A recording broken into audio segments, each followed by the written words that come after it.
آپ میرے استاد ہیں، باپ کی جگہ پہ ہیں، احترام ہے اور ہمیشہ رہے گا.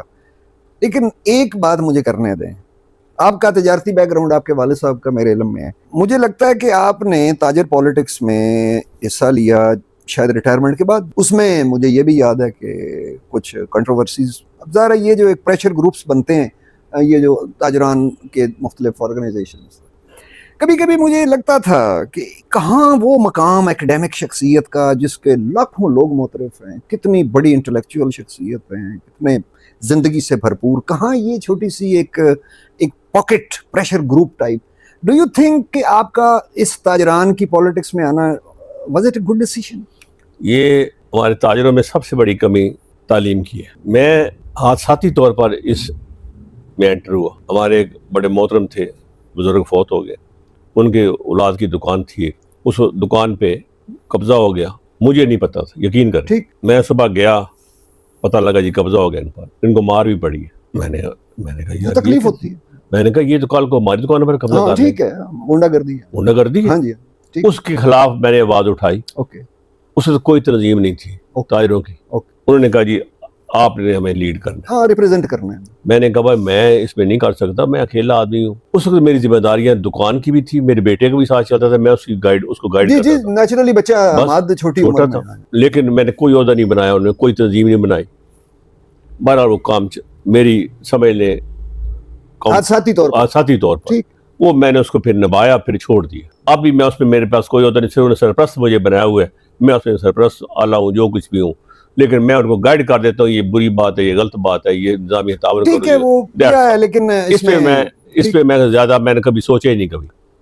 لیکن وہ صرف میرے ذہن میں خیال آیا کہ یار یہ کام غلط ہوا ہے، یہ نہیں ہونا چاہیے. صلح بیٹھ کر بات کر لیں. لیکن وہ بھی کچھ دونوں پارٹیاں کوئی جذباتی. میں اس کو سر، آپ نے ایک جنریشن زی آپ کے سامنے ہے، ابھی آپ اپنے پوتے ماشاءاللہ اس کی تعلیم کے حوالے سے، تو یہ جنریشن زی ہے، یہ جو جس طرح سیف ہے، یہ میٹرک اینڈ یہ بچے ایک نئے ماحول میں پرورش پائی.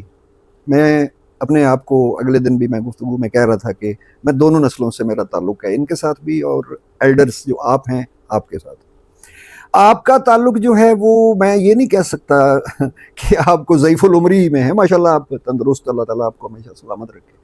یہ جنریشن زی ایک مختلف لائن پہ چل پڑی، فیملیز کے مسائل ہیں. آپ بینگ ایجوکیٹڈ اس زمانے میں آپ نے تعلیم حاصل کی، جب جیسے میں نے پہلے عرض کیا کہ 15 دیہات میں کوئی میٹرک پاس نہیں ملتا تھا. الحمدللہ آپ نے اس زمانے میں اپنے خاندان کا نام روشن کیا اور اس کے بعد ایک سلسلہ تعلیم ساری زندگی جاری رکھا. ہم کہاں جا رہے ہیں بطور معاشرہ؟ اور یہ ایک نیا دور آ گیا ہے جس میں سوشل میڈیا کا دور ہے. اور کل میں کارٹون دیکھ رہا تھا جس میں کہ اگلے 50-100 سالوں میں کبڑے جو جنم ہی شاید ڈی این اے میں شاید ایسی چینجز آ جائیں کہ جب، کیونکہ ہر وقت ہر بندہ تو یوں بیٹھا ہوا ہے، تو وہ یہ ہم کہاں جا رہے ہیں بطور سوسائٹی؟ کیا انالیسز ہے آپ کا؟ میرا سوال لمبا ہو گیا، معذرت. نہیں کوئی بات نہیں، سوال ہوتے ہی لمبے کرنے کے لیے. یہ ہم نے تو 70s کا زمانہ دیکھا ہے، 60 کا دیکھا ہے، 50 ہم نے وہ سنبھالی زندگی گزاری. ہم نے وہ زندگی بڑی سلو تھی. 2000 تک یہ زندگی بہت سلو چلتی رہی. ٹرانسپورٹ سلو تھی، ہر چیز سلو چل رہی تھی. ٹیلی فون نہیں تھا، خط لکھتے تھے. 2000 تک پوری دنیا سے بھی چلتی رہی. میں سمجھتا ہوں جب نئی صدی شروع ہوئی، اللہ نے انسان کو عقل دی ہوئی ہے، شعور دیا ہے، اس نے تبدیلی لانی شروع کر دی. اس وقت دنیا بہت تیزی میں جا رہی ہے، لیکن یہ کوئی نیچرل پروسیس ہے. نیچرل ہے، یہ ان نیچرل نہیں ہے، یہ نیچرل ہے. قومیں جب بھی تبدیل ہوئی ہیں، مذہب تبدیل کیے انہوں نے اپنے حالات تبدیل کیے ہیں، اپنی رہائش تبدیل کی ہے، طریقہ رہائش تبدیل کیا ہے، لیونگ سٹینڈرڈ تبدیل کیا ہے. یہ تو تبدیلی آنی ہے. بالکل ٹھیک، ناگزیر، یہ تو اللہ نے کی ہے. جی بالکل. یہ چلتا جائے گا. باقی رہ گیا ہمارا مسئلہ کہ کیسے چلیں گے. یہ جو نسل ہے، یہ میں سمجھتا ہوں ہم جتنی مرضی وزڈم دیتے رہے ان کو اتنا ان کے پاس نالج ہے، یہ موبائل ان کو اتنا نالج دیتا ہے کہ یہ برا ہو یا اچھا ہو، میں اس کی بات نہیں کر رہا، ڈیفرینشیٹ میں نے کیا. یہ نالج دیتا ہے کہ وہ آدمی کس لیول پہ تک جا سکتا ہے. اینڈلیس. ہاں، ہم نے ایک کتاب پڑھنی، مہینہ گزر جاتا تھا. ٹھیک، اب ایک بٹن دباتے ہیں، کلک، اور وہ ای بک سامنے آپ کو 10 کتابوں کا خلاصہ آ جاتا. جی ٹھیک.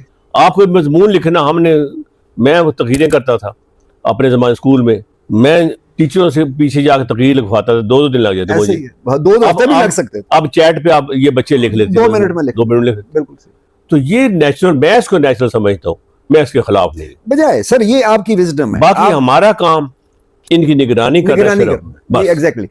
آپ نے بینگ ایک انلائٹنڈ ایلڈر, میں آپ کو کہوں گا انلائٹنڈ ایلڈر, کیونکہ آپ ہائیلی ایجوکیٹڈ ہیں اس زمانے میں جب آپ نے بہت سے ایلڈرز آپ کے ہم عمر, آپ کے ملنے والے, کیا ان کی طرف سے آپ نے تو ایک چیزوں کو سموتھ اپنے گھر کو, اپنے جہاں بھی اپنے گرد و پیش میں آپ نے, لیکن جگہ جگہ پہ یہ جھگڑے گھروں میں ہیں یا نہیں ہیں ایلڈرز کے اور ان کی اولادوں کے؟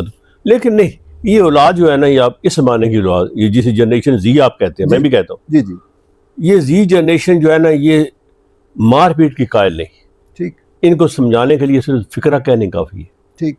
بطور استاد میں نے دیکھا ہے کہ اس وقت کے جو بچے ہیں, جو ہم بیولوجی کی ٹرم یا کیمسٹری کی ٹرم ہم ایف ایس سی میں صحیح نہیں بول سکتے تھے, یہ بچے اب 4تھ کلاس میں 5ویں میں پڑھ جاتے ہیں. بالکل. اچھا سر یہ فرمائیں کہ ان کا مینٹل لیول ہم سے اوپر ہے. ٹھیک. میں سمجھتا ہوں ہم بے شک کہتے رہے کہ ہم بڑے وزڈم والے تھے, پرانے زمانے کی گلاں ان کو سناتے رہے, ہم پرانے زمانے کی باتیں سناتے رہے. یہ نہیں بات. ان کے اللہ نے ان کو جو پیدا کیا ہے, اس جنریشن کو اس زمانے کے حالات بتا کے پیدا کیا ہے. سر ایک چیز تو آپ تسلیم کریں نا, بجا طور پہ یہ چیٹ جی پی ٹی والی یہ نسل آ گئی, آرٹیفیشل انٹیلیجنس والی نسل آ گئی ہے, لیکن سر مورل ایشوز جو اس کے بارے میں کیا اس زمانے میں مارل ایشوز تھے ہمارے. ہم نے دیکھا لوگوں کو, باتیں سنتے تھے, اخباروں میں پڑھتے تھے, ساری بار اخباریں پڑھی ہیں. اس وقت بھی ہوتا تھا, لیکن پبلسٹی نہیں ہوتی تھی. اب پبلسٹی ہو جاتی ہے. ہر آدمی کے ہاتھ میں ایک کیمرہ ہے, ہر آدمی کے ہاتھ. ٹھیک ہے, وہ آپ جس اینگل پہ بات کر رہے ہیں بجائے میں یہ کہہ رہا ہوں کہ جیسے کہہ لیں انسینٹیو کہہ لیں, یا جو ایک یہ جو دور آ گیا ہے, انٹرنیٹ کا دور آ گیا ہے, کیا اس میں جو ایک مورل ایک ڈیگریڈیشن ہے, کیا یہ زیادہ نہیں ہوئی ماضی کے مقابلے؟ نہیں, میں اس کو نہیں. اچھا آپ نہیں سمجھ؟ میں نہیں سمجھتا. یہ جو جنریشن ہے, یہ زی جنریشن جسے آپ کہتے ہیں, یہ برا اور اچھا سمجھتی ہے, میں سمجھتا ہوں. اوکے. اچھا آپ ان پہ بہت اعتماد کرتے ہیں؟ میں اعتماد کرتا ہوں. اچھا. کیونکہ یہ جو ہے نا, یہ برا اور اچھائی, برائی اور اچھائی میں فرق کرتے ہیں. ہمیں یہ نہیں پتا تھا کہ یہ بیڈ ٹچ ہے, گڈ ٹچ ہے. ان کو آئیڈیا ہے یہ بیڈ ٹچ ہے اور یہ گڈ ٹچ ہے. کس نے دیا ہے؟ ہمیں میٹر کا نہیں پتا تھا کہ یہ بندہ کیسا ہے, اچھا یا برا ہے. ان کو پہلی زبان میں پتا ہوتا ہے بچوں کو کہ یہ بیڈ ٹچ ہے, یہ گڈ ٹچ ہے. آپ یہ نہیں دیکھتے. اچھا اب ایک میرا اور سوال, جہاں پہ تعلیم کے ادارے ماضی میں جو بھی تعلیمی, آپ نے ٹیکنیکل ہائی اسکول کا نام لیا, ایک چٹان پہاڑ تھا, ہمالیہ تھا تعلیم کا. اگر دیکھا ہے جی سی لاہور, آپ راوین اولڈ راوین ہیں, وہ ہمالیہ تھا تعلیم کا اس پورے ریجن میں, پورے سب کانٹیننٹ میں. اس کے بعد سر تعلیم پرائیویٹائز ہو گئی. اس کے بعد سر یہ ایک نیا دور شروع ہو گیا انٹرنیٹ کا. کیا آپ سمجھتے ہیں کہ تخلیقی صلاحیتیں جو ہیں وہ کہیں دب کے رہ گئیں؟ بالکل. یہ پرائیویٹائز ہونا اور اوپر سے یہ انٹرنیٹ کا یہ آسان سولوشنز کہ 2+2=4 کے لیے بھی کہتے ہیں میں پہلے چیٹ جی پی ٹی سے پوچھ کے بتاتا ہوں. آپ نے میرے دل کی بات کی ہے. 25 سال میں میں نے کسی لڑکے اسٹوڈنٹ اپنے سے ایک پیسے کا میں دار. ٹھیک. میں نے کسی کو ٹیوشن نہیں پڑھائی. نہیں پڑھائی آپ. جب اس علاقے میں کالج کھل رہے تھے, مجھے لوگوں نے کہا آپ کالج بنائیں. میں کہا نہیں, میں نے یہ کام نہیں کرنا. You could have been very rich.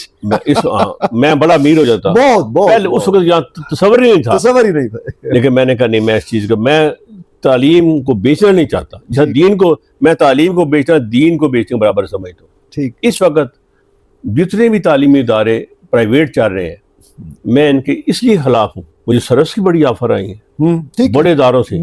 آپ اس وقت, اب تو نہیں ہے, اب تو میں جواب دے دیا صاحب کو کہ آپ 1 گھنٹہ 1 پیریڈ پڑھا دیں. میں نے کہا میں 1 منٹ نہیں پڑھاؤں گا. ان ادارے میں داخل ہی میں ہونا چاہیے. میں نے اپنے بچوں کو داخل کسی کو نہیں کروایا وہاں. اچھا نہیں کروایا. ٹھیک. ٹاٹ اسکول میں پڑھ لو, بے شک ٹیکنیکل اسکول میں پڑھ لو, ہم ان کو نہیں پڑھائیں گے وہاں پر.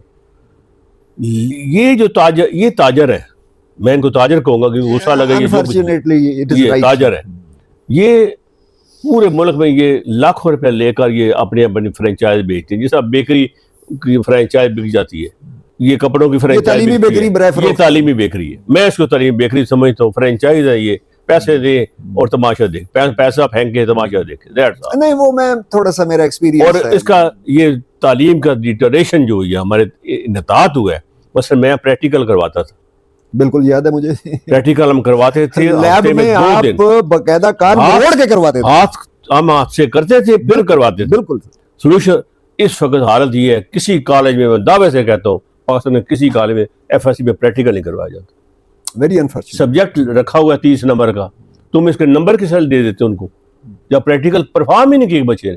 نہیں وہ آپ کی تو سر مجھے یاد ہے کہ یہ عجیب قسم کی جو ظاہر ہے آپ کا سبجیکٹ کیمسٹری اور وہ H2S کی گیسیں ہم نے سونگی، H2S کی اسمیل ہم نے سونگی ہے. بالکل یہ اب میں دیکھتا ہوں لوگوں لیبارٹری ختم ہو گئی، ختم ہو گیا، اٹینڈنٹ ختم ہو گیا، اسٹوڈنٹ ختم ہو گئے.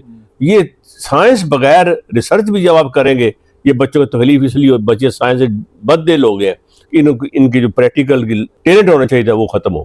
سر آخری 2 منٹ نوجوان نسل کے لیے آپ کا پیغام، جوہر آباد کے ویٹرن اور جوہر آباد کے میں یہ کہوں گا کہ شاید پہلے آبادی کرنے والے شخصیت کے، میں ان کا آپ کی حکم کی تعمیل کرتے ہوئے پہلے چیئرمین اس شہر کی جو عبدالستار خان تھے، شہر کا اولیاء بنایا، بنیاد رکھی اپنے ظفر اللہ حسن صاحب نے، ٹھیک، لیکن اس کا حلیہ تبدیل کیا ملک شہر میں سملی مرحوم نے. بڑی محنت کی انہوں نے بازار، سڑکیں جو ان کی انہوں نے ڈے اینڈ نائٹ کام کیا، لاری اڈا شفٹ کیا، سب کچھ اس شہر کی پھر اس نے حالت اس آدمی نے تبدیل کی. ٹھیک. اس کے بعد علماء میں مولوی عبداللہ صاحب کی بڑی میں اصل میں نے دین اگر سیکھا ہے تھوڑا سا جو مجھے آتا ہے وہ مفتی ربانی صاحب سے اپنے محلے میں سیکھا ہے. 4 بلاک میں یہ 2 عالم تھے اس وقت شہر میں، اساتذہ تھے.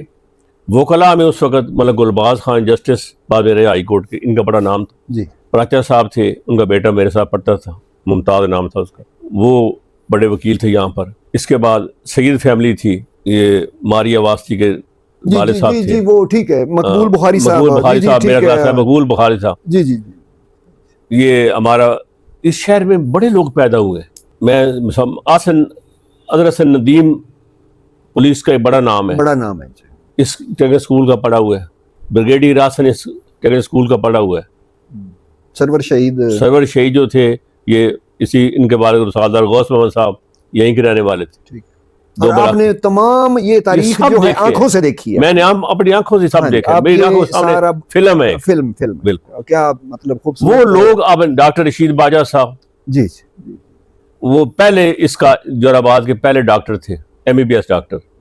بعد میں الفرمان صاحب تشریف لائے، اللہ ان کو زندگی کرے. لیکن مجھے لگتا ہے کہ آپ کے شاگردوں میں کیا آپ گنتی کر سکتے ہیں کہ کتنے 100 ڈاکٹرز ہوں گے؟ یہ نہیں میں گن سکتا. کتنے 100 انجینئرز ہوں گے؟ ڈاکٹر بہت ڈاکٹر ہیں. میں اسی شہر میں ایک تو میں کہہ سکتا ہوں ڈاکٹر اجمل نیازی صاحب. اجمل نیازی صاحب، ڈاکٹر مجھ سے ایک سال سینئر، بہت سارے ہیں. آصف قاضی صاحب، اللہ ان کو اور یہ بھی آپ کے شاگرد ہیں.